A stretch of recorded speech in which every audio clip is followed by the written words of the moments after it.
Well, I'm sitting across the table from Bill Rose, who just cleaned a inline silhouette match here at Friendship.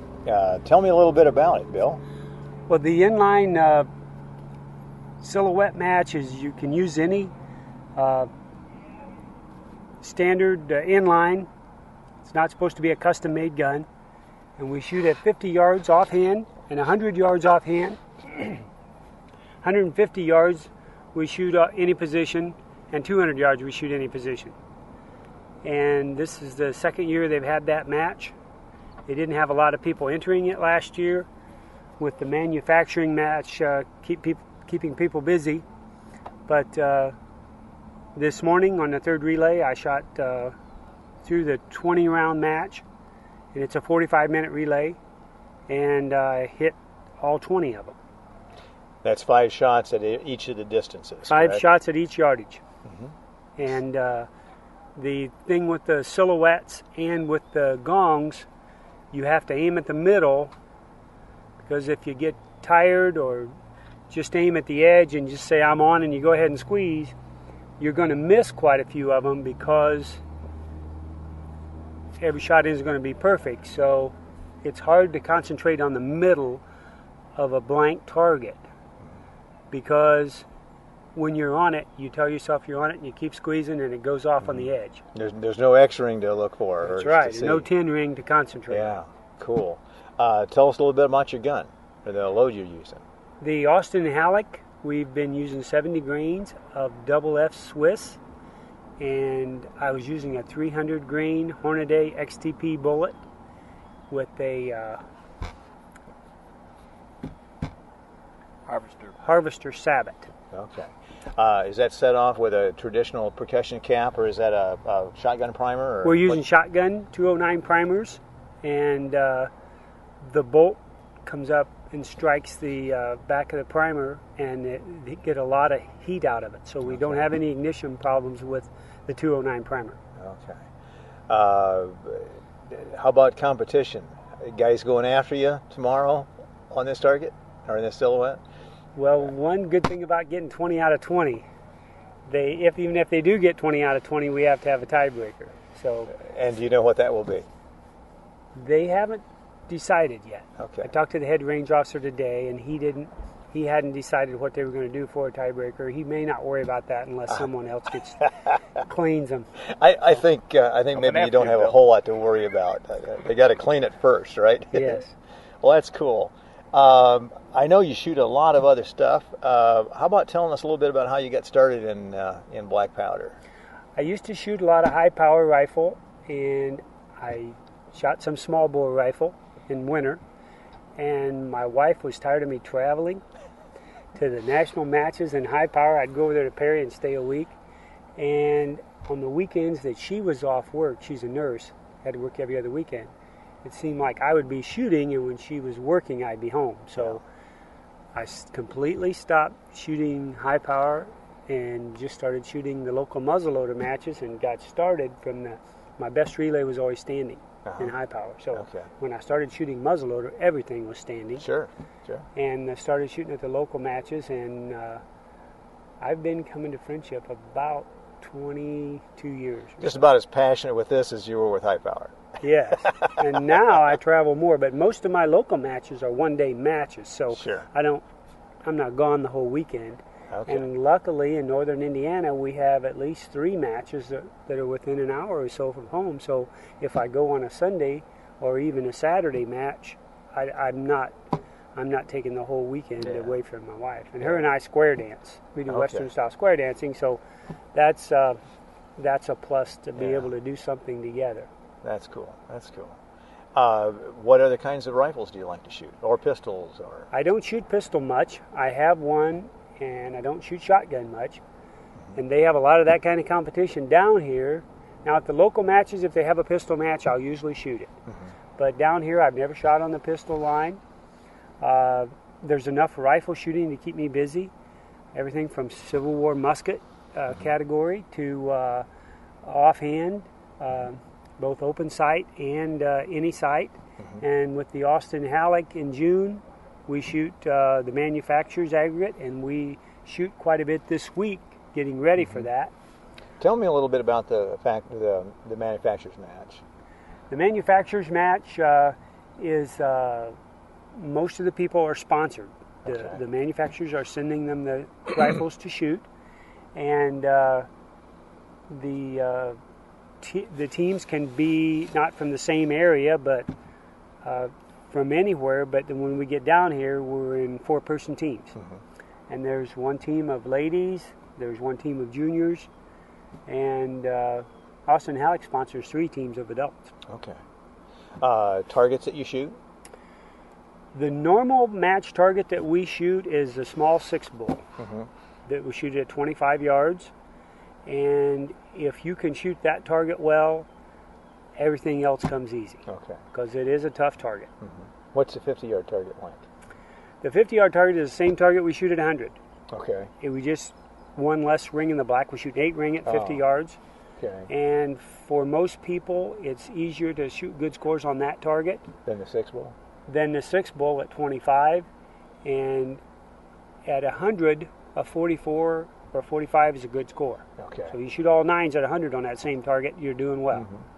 Do you go beyond 100 yards on the manufacturer's match? In the manufacturer's match, we go to 150 yards. We're shooting scopes and bullets. Most of the other things that I shoot in, we don't shoot past 100 yards. Okay. We do shoot a Civil War musket at 200 yards, but the target is a 36-inch black. It's a very big target. Yeah. And no one does really well on it. Like 86 out of 100 is like the record. Okay. So if you shoot an 80 on the ag of the musket, you're in real good shape to win the ag, because some guys come down here and shoot like a 50. Okay. Well, they can't make up 30 points on you. That's right. So if they don't shoot well at 200, and I always start at 200, and once I get my 0. Yeah. Okay. But since you mentioned a scope on the 150 yard, do you use scopes on the other distances too? Or, for the manufacturer's aggregate, we use scopes. You don't have to. You can use peep sights. We even had a team that shot Jaeger flintlock rifles down here, a whole team of them, one year. The maximum power is 10 power. Okay. That they allow us to use on these scopes. And most of us, for the offhand shooting, set our scope as about as low as it'll go. I would have trouble holding a 10 power scope still. I used to shoot a 10 power scope well with NRA silhouettes and the small bore rifle silhouettes. I used like a T10 Weaver and shot it a lot. But you could go shoot 100 rounds in a couple hours with that. Yeah. I mean, it had a box magazine, and you can shoot a lot in a short period of time. With a muzzleloader, some people that have like a 10 power scope, they get in the match with the pressure, you almost see your heartbeat in the scope. And you shoot 2 or 3 good ones, and you have a miss. Yep. So you're really better off, if you've been shooting with no magnification normally, to go to a lower magnification. I do turn it up to about 6 for the long range targets, because you can see them better.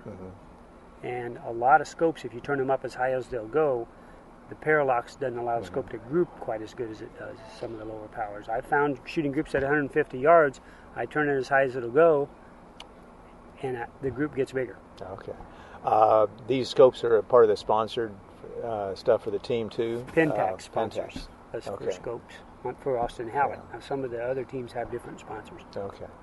I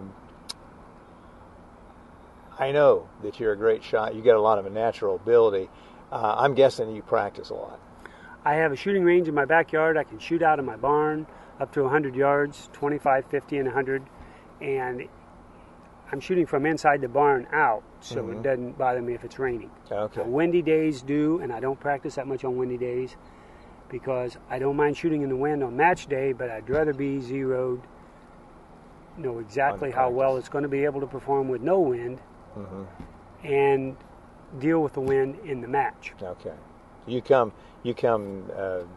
sight centered, and then you adjust for windage or whatever condition you do after you get here. I'd rather do all of my practicing, get the best possible score that the gun's capable of in practice, and then in the windy conditions of the match. At least I know what I'm capable of, and the more really good scores you can shoot in practice, the more confidence you get going into the matches. And if you try to shoot round balls on a really windy day, sometimes it's not that good for your confidence.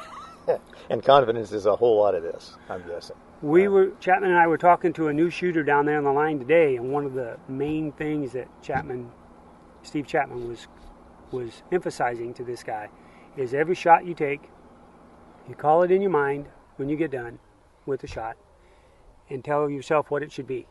And then you go back to the scope and look. If it isn't there, you either have to adjust your sights but it's a constant process. Mm-hmm. If you're going to shoot 5,000 rounds in a year and you do that every round, by the end of that year, if it feels bad, it may still be a 10 at 3 o'clock, but it'll feel to 3 o'clock in the right ability to call your shot. And the ability to call your shot for offhand shooting is one of the most important things.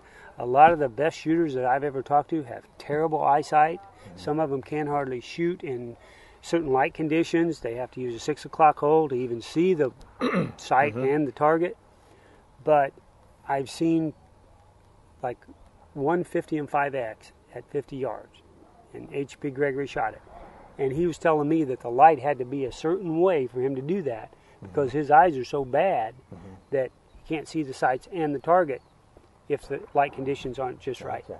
That's interesting. So, and Tom Henley is a shooter that shoots on the international team, and his eyes are so bad that at 50 yards, I was shooting a group on the international target, on the Vetterli target, and you could see a big white dot in the center of my target. I mean, the center was pretty well shot out after 13 shots. Yeah. He couldn't even see that. Wow. He couldn't see that from the firing line. But your eyesight can help on certain types of targets and things. But the ability to call that shot and get the shot to break when you want it to, and the breathing control of shooting offhand is kind of more important than your eyesight. Okay. At least I believe it is. That's a cool thing to know. In winter conditions and stuff like that, do you dry fire when you can't shoot? I shoot all year round because, like I said, I shoot out of my barn, so I have a wood burner in there. I can build a fire as long as it isn't if it isn't below like 5 degrees above zero. I can shoot year round. I do shoot a small bore rifle some if the weather's bad. I can use that, and I have an air rifle, a good Beeman Fine Bow air rifle that I can shoot at 33 feet in the basement. I don't do much dry firing, but we shoot. I was going to say Stone Stray shoots year round. Fort Wayne Rifle and Revolver shoots year round. Obachi that we shoot at Bluffton, they don't shoot in December and January. But other than that, we pretty much. So, and when why dry fire when you can shoot the real thing? That's my feeling. I go out to Phoenix quite often to their matches in February, and I get out there, and some of the guys from the Midwest haven't been shooting all winter since last fall. They haven't picked a gun up since. What a disadvantage! And then they have a certain lag time to get back in the groove to be able to shoot a competitive score. Sure. And I'm ready because I've been shooting all up until February. So that's an advantage. Living right here in Indiana and only being 3.5 hours from Friendship is a big advantage to me because I'm always here. If I had to travel clear across the country to do that, I couldn't afford it. No problem. Yeah. If you were going to offer advice to a guy just getting into this sport, maybe a first trip to Friendship, what kind of things would you tell that kind of a guy? They should do the fun things that doesn't cost that much money to get the equipment. If you have an inline, you can come down, you can shoot it on the woods walk. You can shoot the silhouette matches with that kind of gun, and you don't have to go spend a lot of money on a competition rifle to get started. Since there's a classification program where you start out as a marksman, you're going to be competitive without having expensive equipment. And come and shoot and get started and look at what the equipment is. But you don't have to buy anything before you come down here. Oh, that's interesting. Whatever you have, bring it along, because if it's a muzzleloading shotgun, a muzzleloading pistol, or a muzzleloading rifle, you can find some competition to shoot with it down here. And a lot of people that we talk to, the local matches that shoot well and would be competitive down here, they don't want to compete on a national level. They say, those guys are all too good down here. I'm not going. But most of us that come down here find that